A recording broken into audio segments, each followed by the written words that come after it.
नमस्कार, SPT news में आपका स्वागत है। पेश है 7 अगस्त शनिवार शाम 5:15 बजे राजस्थान की बड़ी खबरें। राजस्थान में वैक्सीन की किल्लत के कारण अगस्त में 25 लाख से ज्यादा लोग सेकेंड डोज टाइम पर नहीं लगवा सकेंगे। इसके पीछे कारण वैक्सीन का कोटा कम होना है। चिकित्सा एवं स्वास्थ्य विभाग के अधिकारियों के मुताबिक अगस्त के महीने में 80 लाख ऐसे लोग हैं जिनको सेकेंड डोज लगनी है। इस बार पूरे महीने में केंद्र सरकार की तरफ से राज्य को केवल 55 लाख वैक्सीन का ही कोटा आवंटित किया है। सरकार ने अमेरिकी कंपनी जॉनसन एंड जॉनसन की सिंगल डोज वैक्सीन जैनसन के इमरजेंसी यूज का अप्रूवल दे दिया है। अब इसके भारतीय बाजार में जल्द मिलने की उम्मीद बढ़ गई है। कंपनी ने शुक्रवार को ही इमरजेंसी अप्रूवल के लिए आवेदन किया था और उस दिन ही drug controller general of India ने इसकी मंजूरी दे दी। स्वास्थ्य मंत्री मनसुख मंडाविया ने शनिवार को सोशल मीडिया पर यह जानकारी दी। भाजपा प्रदेश प्रभारी अरुण सिंह ने गहलोत सरकार को घेरा है। अरुण सिंह ने कहा कि इस सरकार ने लूट मचा रखी है, यही चल रहा है।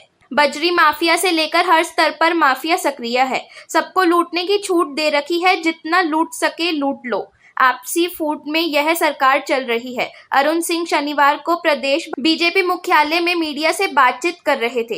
अरुण सिंह ने कहा कि कांग्रेस प्रदेशाध्यक्ष डोटासरा जी अपने घर वालों को ही नंबर दिलवा रहे हैं। रिटर्न में 50 और इंटरव्यू में 80 नंबर आ रहे हैं। यह सरकार ठग है। यहाँ का युवा यह महसूस कर रहा है। युवा सोच रहे हैं कि गहलोत डोटासरा ने हमें ठग लिया। अंधा बांटे रेवड़ी वाली कहावत चरितार्थ हो रही है। उत्तराखंड के हरिद्वार में कुंभ मेले के दौरान फर्जी कोरोना टेस्टिंग का मामला सामने आया है। ईडी ने शुक्रवार को इस मामले में मनी लॉन्ड्रिंग को लेकर 5 डायग्नोस्टिक फर्मों के टॉप अधिकारियों को घेरा के घरों और ऑफिस की तलाशी ली। इस दौरान फर्जी बिल, लैपटॉप, मोबाइल फोन, संपत्ति के कागजात और 30.9 लाख रुपए नकद जब्त किए गए।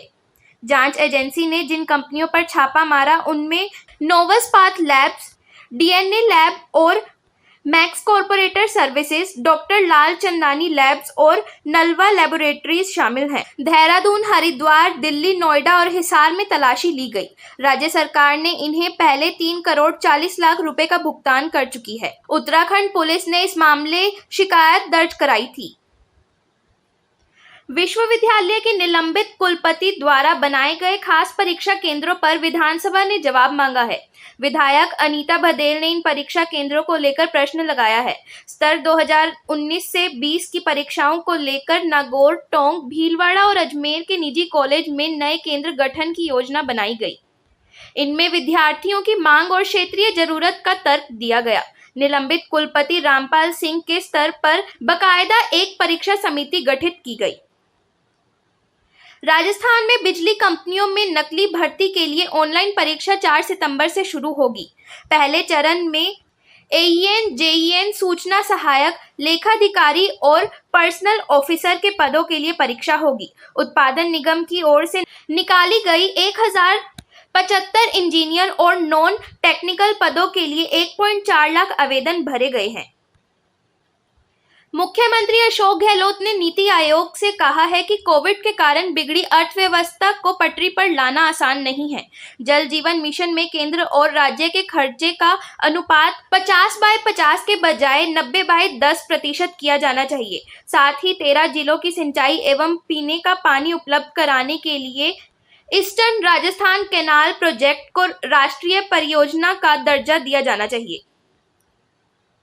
प्रदेश में 6 जिलों में पंचायत चुनाव की तैयारियां शुरू हो गई है। कोविड-19 संक्रमण से बचाव के लिए राज्य चुनाव आयोग ने प्रत्येक मतदान बूथ पर मतदाताओं की संख्या घटाकर 1000 कर दी है। पूर्व में एक मतदान बूथ पर सामान्य 1100 मतदाताओं की सीमा निर्धारित थी।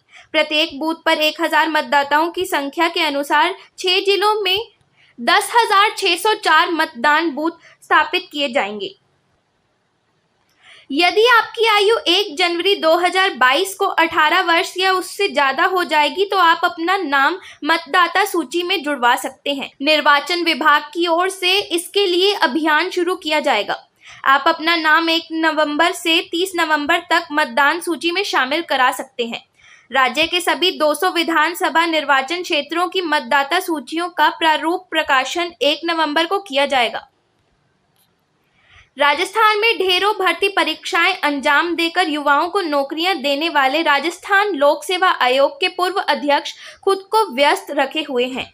कोई महापौर है तो कोई अस्पताल संभालने, वकालत अथवा लेखन में जुटा है। कुछ पूर्व अध्यक्ष सेवानिवृत्ति के बाद परिवार के साथ वक्त गुजार रहे हैं। राज्य में वर्ष 1949 में राजस्थान लोक सेवा आयोग सेवा का गठन हुआ। तत्कालीन सरकार ने डॉक्टर S.K. घोष को 1 अप्रैल 1949 को इसका प्रथम अध्यक्ष नियुक्त किया। उनके बाद से आयोग को 34 अध्यक्ष मिल चुके हैं। डॉक्टर भूपेंद्र यादव 35वें अध्यक्ष हैं। पुलिस के लिए साइबर क्राइम बड़ी चुनौती के रूप में सामने आया है। पुलिस इसके लिए तैयार है और खुद को अपडेट भी कर रही है, लेकिन साइबर अपराधियों के खिलाफ आमजन को भी जागरूक होना पड़ेगा। डीजी ML लाठर ने बीकानेर में पत्रकारों से बातचीत में साइबर क्राइम से निपटने के बारे में जानकारी दी। उन्होंने बताया कि रेंज और जिला स्तर पर साइबर सेल का गठन किया गया है। साइबर अपराध के लिए पुलिस थाने खोलने पर भी विचार किया जा रहा है। रसोई गैस का कनेक्शन लेने वालों के लिए खुशखबरी है। केंद्र सरकार उज्ज्वला योजना का दूसरा फेज लागू करने जा रही है। इसकी सबसे बड़ी खासियत है कि इसके तहत उन लोगों को भी LPG कनेक्शन मिलेगा जिनके पास स्थायी पता नहीं है। इसका फायदा खासकर शहरों में रहने वाले गरीबों और देश के विभिन्न हिस्सों में रोजगार की वजह से जगह बदलने वाले को मिलेगी। सरकार जल्दी ही इसे लागू करने की तैयारी में है। भारत में एक दिन में कोविड-19 के 38,628 नए मामले सामने आने से कुल संक्रमितों की संख्या 3,18,95,385 हो गई है, जबकि 617 और मरीजों की मृतकों की संख्या 4,27,371 पर पहुंच गई।